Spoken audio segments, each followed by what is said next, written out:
तो गाइस कैसे हैं आप लोग। मैं हूं आयुष और आप देख रहे हैं रेसल इंडिया और स्वागत है आपका आज के इस फ्राइडे नाइट स्मैकडाउन के रिव्यू में। काफ़ी सारी इंपॉर्टेंट चीज़ें हुई हैं आज के शो में जिसके बारे में हम बात करने वाले हैं, तो फटाफट से आप वीडियो को लाइक कर दें। जितने ज़्यादा लाइक उतना ही होता है हमारा फ़ायदा। और जैसा कि आप देख सकते हैं पीछे जो है इस समय बिल्कुल सब कुछ चेंज हो रहा है, धीरे धीरे बेड वगैरह सब जा चुका है और मैं जल्दी जो है वो नए घर में शिफ्ट होने वाला हूँ। तो आप लोगों को हो सकता है कि अगली जो भी फेस कैम वीडियो देखने को मिलेगी वो मेरे नए घर में या फिर नए रूम में, और उस चीज़ के लिए मैं बहुत ज़्यादा एक्साइटेड हूँ। तो उस चीज़ पे मैं आपको अपडेट डेफिनेटली करूँगा कि अगली फेस कैम वीडियो कब आ सकती है। लेकिन गाइज आज की स्मैकडाउन का रिव्यू स्टार्ट करने से पहले एक चीज़ जो एक सुबह बहुत सैड न्यूज़ हमें आज जानने को मिली कि चैडविक बोसमैन जिन्होंने ब्लैक पैंथर का रोल प्ले करा था, एक ऐसी मूवी जो कि ऑल ओवर द वर्ल्ड जिसको प्रेज मिली थी, बहुत ज़्यादा कमाल की मूवी थी। उनके लीड एक्टर किंग टचाला जो बने थे वो आज सैडली पास अवे हो चुके हैं, उनकी फैमिली ने अनाउंस करा। और पिछले 3-4 सालों से जो है वो कैंसर से झेल रहे थे कैंसर को, और आज फाइनली जो है उन्होंने अपना दम तोड़ दिया। तो ये एक न्यूज़ थी जो काफ़ी ज़्यादा मुझे बुरी लगी पर्सनली, क्योंकि पहली बात तो ये बंदा बहुत अच्छा एक्टर था और ऊपर से जिस तरीके से ब्लैक पैंथर मूवी ने मुझे, मतलब यूजुअली ऐसा होता नहीं है कि मैं जाऊं थिएटर में एक मूवी देखूं और उसको मैं कहूं भाई ओ माय गॉड ये कितनी कमाल की मूवी है, लेकिन ऐसा ही मेरा कुछ रिएक्शन था जब मैं ब्लैक पैंथर देखी थी थिएटर के अंदर। और वो मूवी हमेशा मुझे याद रहेगी क्योंकि वो बहुत ही ज़्यादा अमेजिंग मूवी थी। और एक्टिंग जिस तरीके से इनकी रही थी, मतलब एक इन्होंने ट्रेंड बना दिया था एक ब्लैक पीपल के लिए, ये अलग से एक मोटिवेशन बनी थी इस मूवी के बाद। बहुत सारी अलग अलग चीज़ें थी और डेफिनेटली हम इनको मिस करेंगे इस एक्टिंग की दुनिया के अंदर, क्योंकि मैं सोच रहा था कि आप आके कौन सी मूवीज़ देंगे हमको, किन किन मूवीज़ के अंदर ये कर सकते हैं एक्टिंग। तो ये चीज़ हमें अब देखने को नहीं मिलेगी and I hope his soul rest in peace. अब आ जाते हैं हम स्मैकडाउन की तरफ गाइस। तो ये शो सीधा स्टार्ट होता है, बैक स्टेज सेगमेंट हमें देखने को मिलती है कि एडम पियर्स घूम रहे हैं विंस मैकमैन के ऑफिस में। वो जाते हैं और वो सारी सिक्योरिटी को कहते हैं कि आज भाई इंपॉर्टेंट शो है, रेट्रीब्यूशन नहीं आनी चाहिए आज के शो में, मैं तुम्हें काम देता हूँ। विंस मैकमैन के ऑफिस में जाते हैं, विंस उनको एक कॉन्ट्रैक्ट साइनिंग वाली बुकलेट पकड़ाते हैं और कहते हैं कि तुम्हें आज फील्ड रोमन रेंज और ब्रॉन स्ट्रोमन से तीनों से कॉन्ट्रैक्ट साइन कराना है पे बैक वाले मैच के लिए, और स्मैकडाउन खत्म होने से पहले तीनों सुपरस्टार्स का कॉन्ट्रैक्ट साइन हो जाना चाहिए, और ये मिशन पे वो उनको भेज देते हैं। तो जो एक्चुअल शो है वो स्टार्ट होता है गाइस। जेफ हार्डी आ जाते हैं रिंग में, वो बात करते हैं किस तरीके से वो इंटरकॉन्टिनेंटल चैंपियन बन चुके हैं। एजे स्टाइल्स उनको इंटरप्ट करते हैं और आके उनको चीटर बुलाते हैं कि तुमने अपनी जो है वो नी ब्रेस का यूज करा था, मुझे मार के तुमने टाइटल जीत लिया। और जेफ हार्डी कहते हैं मैं एक फाइटिंग चैंपियन बनना चाहता हूं और मैं ओपन चैलेंज करूंगा आज स्मैकडाउन के रोस्टर पे, लेकिन उसे कोई भी एक्सेप्ट कर सकता है, सिर्फ तुम नहीं कर सकते। और एजे स्टाइल्स इस बात से और गुस्से में आ जाते हैं, वो कहते हैं यही बात मुझे तुम्हारी पसंद नहीं आती कि तुम चीटर हो। तो शिंस्के नाकामुरा यहाँ पे चैलेंज को एक्सेप्ट करते हैं गाइस, और शिंस्के नाकामुरा और जेफ हार्डी का मैच होता है। एजे स्टाइल्स यहाँ पे कमेंट्री में होते हैं और मैच के दौरान हमें एक चीज देखने को मिलती है कि जेफ हार्डी नाकामुरा को एजे के ऊपर फेंक देते हैं, और मुझे लग रहा था कि शायद वहां से डिस्क्वालिफिकेशन हो जाएगी, लेकिन ऐसा नहीं हुआ।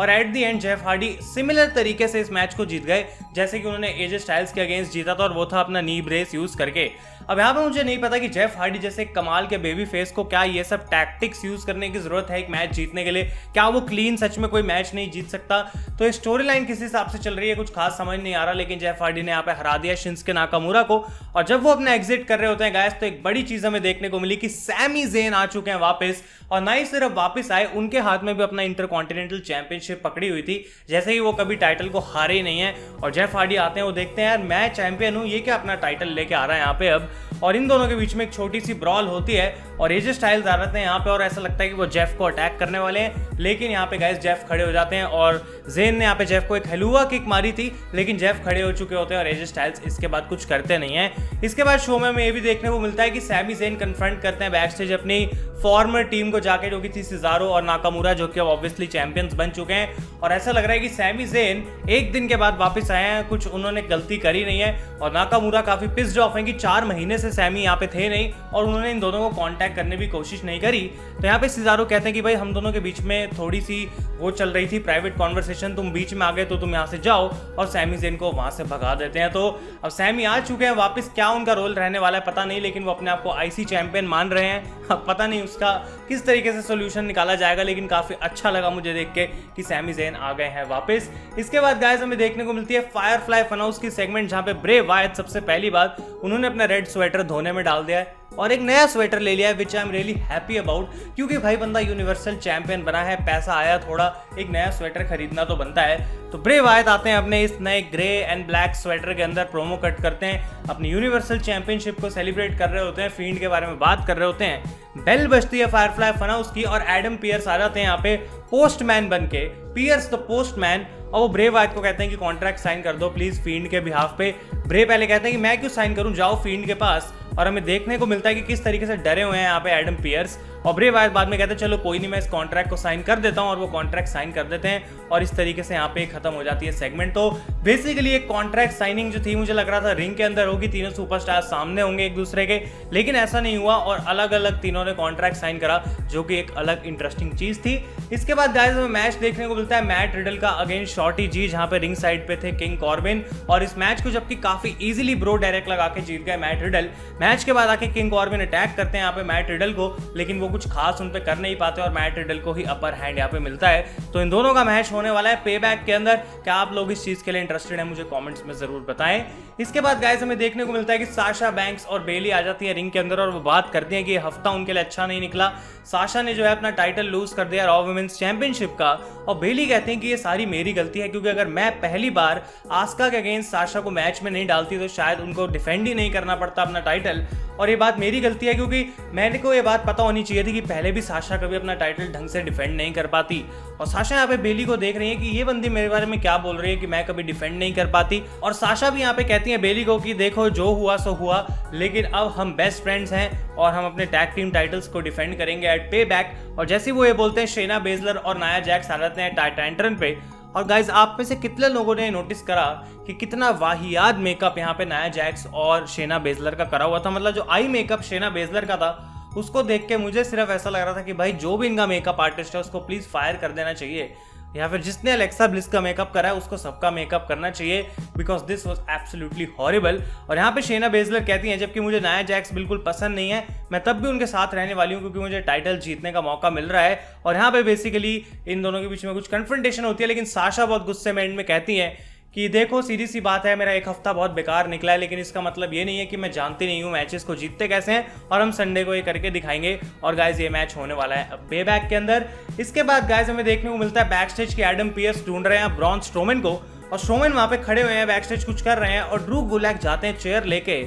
स्ट्रोमन को चेयर से अटैक करते हैं और एडम पियर्स के हाथ में चेयर थमा देते हैं। स्ट्रोमन पीछे मुड़ते हैं, एडम पियर्स को लगता है कि भाई मैंने तो नहीं मारा, वो कहते हैं ड्रू गुलैक तुम्हें मार के गया, लेकिन मैं यहाँ पे तुमसे कॉन्ट्रैक्ट साइन करवाने आया था। और स्ट्रोमन कहते हैं मुझे पहली बात तो गुलैक चाहिए अभी के अभी रिंग के अंदर, तभी मैं कॉन्ट्रैक्ट साइन करूंगा। तो ड्रू गुलैक जो कि एक सेकंड पहले ब्रॉन स्ट्रोमन से डर के भागे थे, वो चुपचाप ऑर्डर आने पे रिंग के अंदर चले गए और कह रहे आओ ब्रॉन चलो मैच लड़ो। और ब्रॉन स्ट्रोमन आए रिंग के अंदर, 2 मिनट में उनको डिस्ट्रॉय करके मैच जीत गए और अपनी एग्जिट करते करते उन्होंने कॉन्ट्रैक्ट को भी साइन कर दिया। तो दोनों सुपरस्टार से कॉन्ट्रैक्ट साइन हो चुका था और एडम पियर्स रोमन रेंज के लॉकर रूम में जाने की कोशिश करते हैं, लेकिन कोई गेट खोलता नहीं है, तो विंस के पास जाते हैं और विंस कहते हैं भाई सीधी सी बात मैंने तुम्हें बोली थी आज स्मैकडाउन खत्म होने से पहले होना चाहिए तीनों से कॉन्ट्रैक्ट साइन, क्योंकि पे बैक जस्ट संडे को ही है। और वो कहते हैं कि रोमन का चाहे तुम लॉकर रूम का दरवाजा तोड़ के अंदर जाओ मुझे नहीं पता, पर तुम्हें अंदर जाना ही पड़ेगा। इसके बाद हमें देखने को मिलता है सेजारो अगेंस्ट कलिस्टो गाइस, और कलिस्टो यहाँ पे लूचा हाउस पार्टी को कहते हैं कि तुम्हें मेरे मैच में रिंग साइड आने की जरूरत नहीं है, मैं तुम्हें दिखाऊंगा मैचेस जीतते कैसे हैं। और यहाँ पे नाकामुरा इंटरफेयर करने की कोशिश करते हैं और आ जाते हैं बाहर भागते हुए नूब की तरह बिल्कुल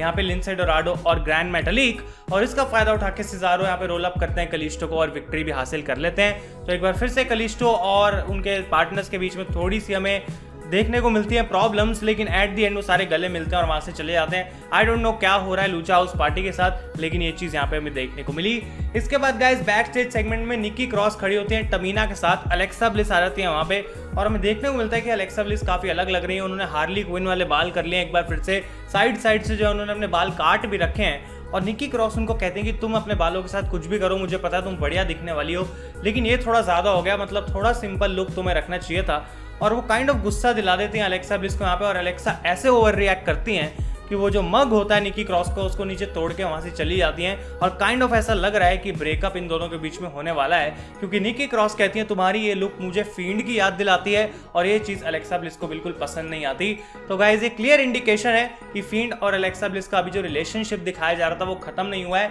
and definitely this is going to play a role at payback. जो मैंने आपको कल अपनी कोलैब वाली वीडियो में बात बताई थी रोहित के साथ कि अलेक्सा ब्लिस हो सकता है कि पे बैक वाले मैच में इन्वॉल्व हो, तो ये देखना काफी इंटरेस्टिंग रहेगा। इसके बाद जो फाइनली हमें अपना मेन इवेंट का मैच देखने को मिला वो था guys heavy machinery and big E against the Miz, John Morrison and Sheamus. और ये काइंड ऑफ एक सिंपल टैग टीम मैच था, लेकिन यहाँ पे शेमस जो है अपनी टीम से खफा हो गए क्योंकि उनको कोई टैग इन नहीं करना चाह रहा था, तो गुस्से में आके उन्होंने अपने आप टैग इन कर लिया और जॉन मॉरिसन बाहर आ गए। लेकिन रेफरी ने इस टैग को भी नहीं देखा और रेफरी शेमस को कह रहा तुम बाहर जाओ, तुमने कोई टैग नहीं किया। और शेमस इस बात से बहुत ज्यादा गुस्सा हो गए और उसके बाद गलती से मॉरिसन जो है वो शेमस से टकरा भी जाते हैं। तो शेमस बिल्कुल खुश नहीं थे, वो यहाँ से चले जाते हैं और इस चीज का पूरा फायदा उठा के, नंबर्स गेम का फायदा उठा के यहाँ पे जो बेबी फेस टीम है वो जीत जाती है मैच को। और ये मैच की सेलिब्रेशन जैसे ही खत्म होते हैं, कुछ खास नहीं था एंड में, बिगी इस मैच को एक बार जीतते हैं जो कि इंपॉर्टेंट पॉइंट टू नोट है। और उसके बाद हम बैक से जाते हैं कि एडम पियर्स बात कर रहे हैं रोमन रेंस से और रोमन रेंस कहते हैं कि मैं डेफिनेटली पे बैक में आने वाला हूँ, पे बैक में मैं होऊंगा, इस चीज की मैं गारंटी करता हूँ, यूनिवर्सल चैंपियनशिप में जीतने वाला हूँ, इसकी मैं गारंटी करता हूँ। और वो कहते हैं this is not a prediction, this is a spoiler. Camera घूमता है, Paul Heyman is sitting there और पॉल हेमन कहते हैं बिलीव दैट। और ये एक ऐसी मोमेंट थी जो कि मुझे नहीं लगता किसी ने भी एक्सपेक्ट करी थी। So it was definitely shocking, definitely surprising, मजा बहुत आया देख के। लेकिन मैं वेट करना चाहता हूं कि आखिर किस तरीके से रोमन रेंस पॉल हेमन गाय बनने वाले हैं और पॉल हेमन का जो रोल होने वाला है रोमन रेंस के साथ वो कैसा होने वाला है, क्योंकि मैं पर्सनली चाहूंगा कि रोमन रेंस खुद प्रोमोस कट करें, उनको पूरी फ्रीडम देनी चाहिए माइक के ऊपर। लेकिन पॉल हेमन आखिर वहां पे है क्या करने के लिए रोमन रेंस के साथ, वो देखने में बहुत इंटरेस्टिंग रहेगा। आप अपने ओपिनियंस और स्पेक्यूलेशंस मुझे कमेंट्स में बताएं। ये था आपका स्मैकडाउन का रिव्यू गाइस। ओवरऑल एक काफी डिसेंट शो था आज और पे बैक जो होने वाला है वो भी एक काफी अच्छा पेपर भी होगा। तो अगर आपको ये वीडियो पसंद आई है लाइक करें। Thank you so much for watching. मैं हूं आयुष और आप देख रहे हैं रेसल इंडिया।